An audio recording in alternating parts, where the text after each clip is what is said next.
the reins have been handed over to me. So I get to talk to Dr. Kevin McHale as he joins us now and does each week at this time for the Injury Report. Doc, how are you on this Thursday? I'm doing well. How you guys doing? We're doing well, too. Thank you. I will say this, today's Injury Report being brought to you by Cape Regional Health Systems and Dr. Kevin McHale, Cape Regional Health Systems and Penn Orthopedics, the best of both worlds for a healthier life. For an appointment, call 609-463-CAPE or visit them on the web at caperegional.com/orthopedics. Before we get into all the football injuries like we usually do, Doc, I will point out that you are the assistant team physician for the New England Patriots, Boston Red Sox, and Boston Bruins. I'm wearing my Flyers shirt today. Aren't you glad that we're not going to spend the whole segment trying to interpret upper body injury and lower body injury? Yeah. The hockey's a little bit of a different animal when it comes to releasing the public reports of medical injuries, that's for sure. Not to go too deep into it, but of the sports that you covered, what were the athletes that had the highest tolerance for pain? I mean, I think the hockey players, no doubt, are just notorious for being some of the toughest guys you see. But the football players, too. I mean, they're all just incredibly tough individuals. Well, the Eagles are mostly healthy, just a couple of ankle injuries, and with the Dallas game plus a week off, you're thinking those probably won't be a problem. However, we can start with this.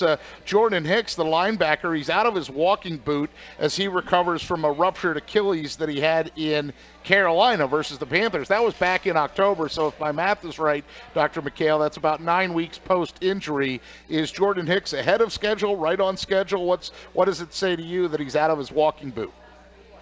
He's pretty much right on schedule. Every surgeon has a little bit of a different post-operative rehabilitation protocol, but, there's always at least a short period of time where that player is going to be completely non-weight-bearing after a surgery to repair the Achilles tendon. Typically, that's about a month or so. And then after that, they start to gradually put weight on the repair in a boot with special heel lifts. That way the tendon doesn't get too stretched. And that's about another month or so. And then by around the 2-month time point, that's when you see people start to wean out of the boot. So he's right on schedule. Now, there's still going to be a lot of restrictions, even though he's out of the boot. Typically, there's going to be no running or jumping for usually around the first 4 months or so after rehab to allow that tendon to really heal in and not get too stretched out. Because when it gets real stretched out, that's when we worry about losing the ability to have that explosive push-off and that strength that they need to get back to, playing at elite level. And then usually the goal is to get them to be ready to play by around the 6-month time point. Around 4 months, they get back to football-related activities, and hopefully by around the 6th month, they get a little bit complete release from the restrictions. Well, since we're talking about Achilles injuries, that's a natural segue into Sidney Jones. So I think Mike Gill's asked you about before. He's the rookie corner. He might be active this week. There's a possibility the Eagles could activate him. He tore his Achilles in March. They drafted him anyway, despite the torn Achilles. He's been back practicing and now doing actual football-related moves for about a month now. Does that timeline jive with that normal recovery? And do you think his outlook is good? I mean, you have guys like Demaryius Thomas and Terrell Suggs that had similar injuries like that, and they came back basically as the same players. Yeah, I think, first of all, I do think his outlook is good, but he is right on track. I think the difference for him is that he's a rookie. Unfortunately, this happened in late March, and he's been out for an extended period of time. Had this happened in the season, last season, and he had a chance to get back a little bit earlier, I think we likely would have seen him, much earlier in the season. But he's been back now. It's been about 9 months from his time at his initial surgery. He's been practicing for about a month or so. I think the main restriction as far as getting him back on the field is really the fact that he's a rookie. If he was a veteran, had a little bit more experience, maybe a different story. It seems like he's ready to play from a medical standpoint as far as being, released to football-related activities and practicing. The question is he going to be able to perform at a level where he's performing with the top wide receivers in the NFL and covering them? And that's the real question, and it's hard to be able to get to that level as a rookie. The good thing for him is he has age on his side. Achilles get a really bad reputation for the effects on performance. Studies show that Achilles ruptures lead to a third of players not returning to the NFL and sometimes a drop of about 50% in performance. And that's usually because these injuries occur in older athletes. On average, like 29-year-olds in the NFL, which is pretty much a geriatric patient in the NFL. So when you have a 21-year-old coming back, we would expect that in the long term, they shouldn't really affect them. Jordan Hicks actually had, an Achilles rupture on his other side back in college. He's played at a high level. We would expect in the long term, it shouldn't really affect him. The real question is, as far as getting back this season, it'll probably more related to whether or not he's football ready, game ready, from a standpoint of his experience more so than the ankle. Yeah, that's what we hear from all the people that cover the team. Experience-wise, the Eagles kind of seem like they're leaning toward keeping him out because he is a rookie, not keeping him out because his rehab or recovery hasn't gone the way they want. We're talking to Dr. Kevin McHale, Cape Regional Health Systems, for the weekly injury report.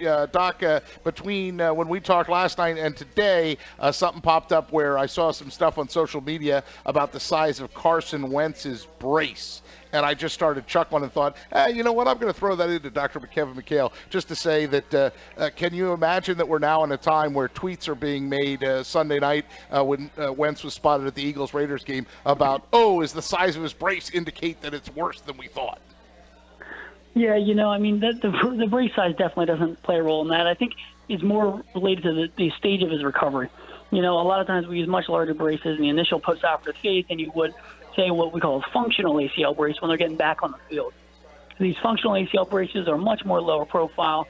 They give you some support when they're playing, and obviously they're made to play sports in. Obviously, initial post-operative brace is much more restricted, and it's definitely more just to kind of really protect everything. But it is funny. With so much attention from the media on every aspect of this guy's life, people are going to comment on every facet of his post-operative recovery, that's for sure.